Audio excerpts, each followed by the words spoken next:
it's no secret that the market needs more inventory.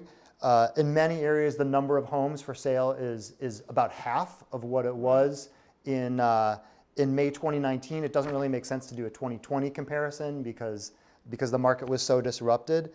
But is the second half of the year going to move the needle at all in terms of new inventory coming on and maybe opening things up a little bit? We believe so. We believe definitely we're starting to see the pendulum swing a little bit. Not huge, but we're starting to swing back to a more normalized market. We're still in a seller's market. There's still a lower inventory than we'd like to see, but we're not in a total lack of inventory. I mean, there are some markets where literally stuff comes on the market and it sells in 3 days. And there are things that sell that quickly here, but we are not seeing that level of exuberance in the market. So we feel like we're not in a bad place. I mean, the month supply of inventory, when you look at that metric, it's interesting to follow, but it can be affected by so many different things. And while, at one point in time, we may only have a month and a half of inventory, 2 months later, interest rates go up a little bit. Now, all of a sudden, the inventory rates, the month supply of inventory looks much higher because the velocity goes down quickly. So that number moves around a lot more easily than you'd think.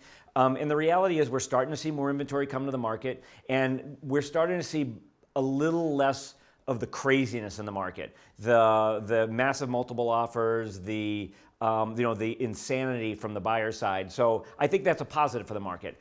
It's always positive to get back into some level of balance. It's been fun, obviously, with a market moving like crazy. But for a long-term market, you want to have some balance. And I think we're heading there very slowly. Again, we're still in a seller's market. And that being said, you can go to any market and see unsold homes. And you can say there's two types of unsold homes right now. Those that are ridiculously priced and those that have something wrong with them. And the issue is once you're in this type of seller's market for a period of time, greed creeps in.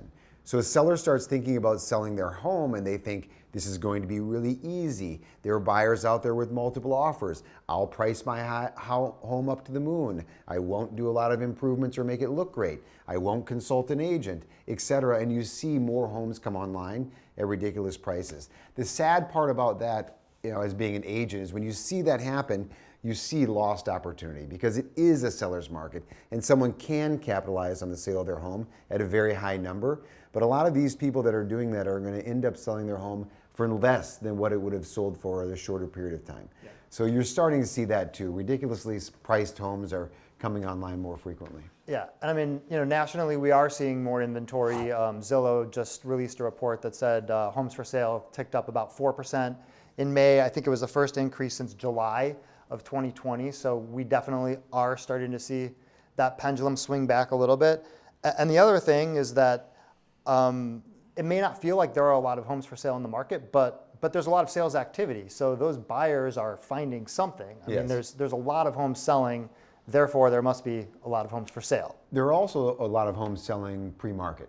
And some of them choose to then go on the MLS, some of them don't. But there are a lot of sellers working directly with agents, improving their home and setting up showings with buyers that are out there because buyers are so out there. These agents have relationships with other agents and sales are choreographed in the seller's best interest at the right price in a short period of time. Sometimes those sellers choose not to put in the MLS, and so there are more deals happening that are actually being reported. Sure.